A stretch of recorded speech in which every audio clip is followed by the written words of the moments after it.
নমস্কার বন্ধুরা, সবাই কেমন আছেন? মেহুলি রান্নাঘরে আজকে আমি করব ইলিশ মাছের মাথা দিয়ে পালং শাকের তরকারি। তার জন্য নিয়ে নিয়েছি একটা ইলিশ মাছের মাথা, ইলিশ মাছের তেলটা নিয়েছি, আর আমি কেটে নিয়েছি পালং শাক, একটু কুমড়ো দিয়েছি, বেগুন দিয়েছি আর আলু দিয়েছি। আজকে আমি আপনাদের পালং শাকের তরকারি করে দেখাবো ইলিশ মাছের মাথা দিয়ে।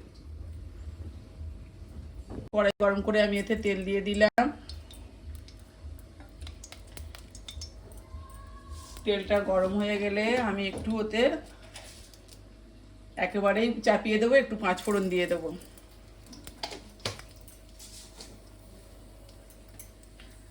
পাঁচফোড়ন দিয়ে মাথাটাতে একটু নুন ততক্ষণ মাখিয়ে নেব অল্প করে।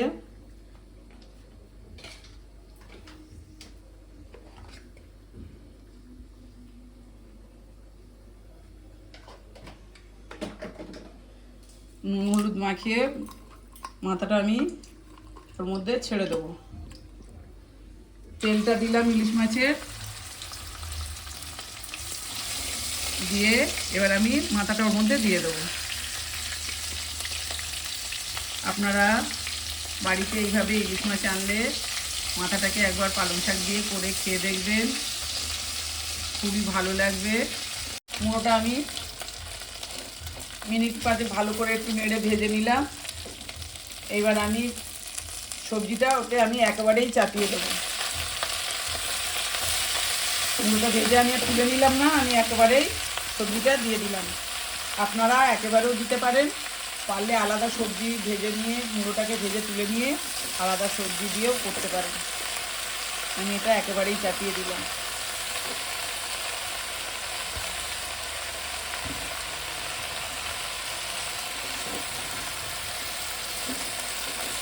এইভাবে অনেকভাবে তো পালং শাক করে খেয়েছেন, এইভাবে একবার খেয়ে দেখুন ইলিশ মাছের মাথা দিয়ে কতটা টেস্টি হয়।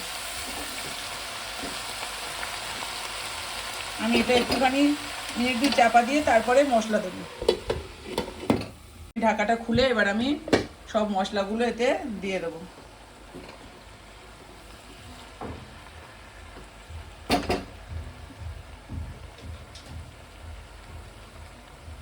নুন দিয়ে দেবো পরিমাণ মতো, লঙ্কার গুঁড়ো দেব 1 চামচ,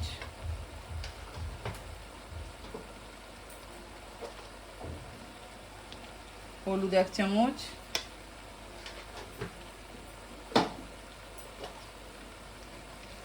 জিরের গুঁড়ো 1 চামচ,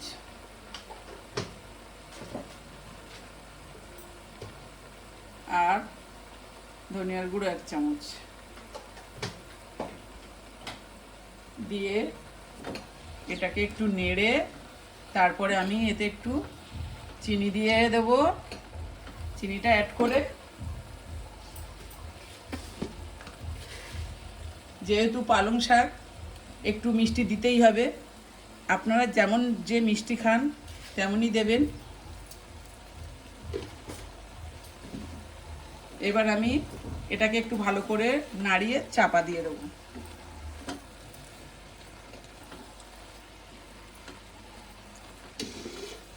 এবার আমি চাপা দিয়ে এটা মিনিট 10 হতে দেব।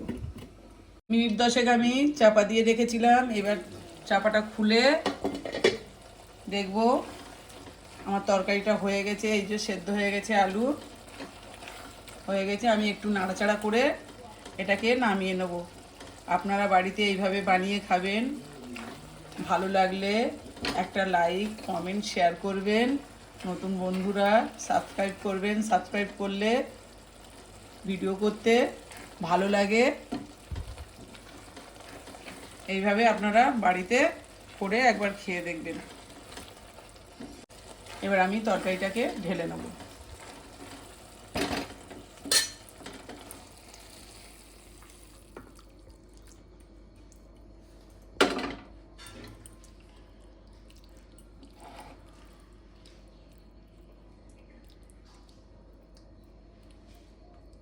কত সুন্দর হয়েছে। এভাবে একবার হলেও বাড়িতে বানিয়ে খেয়ে দেখবেন।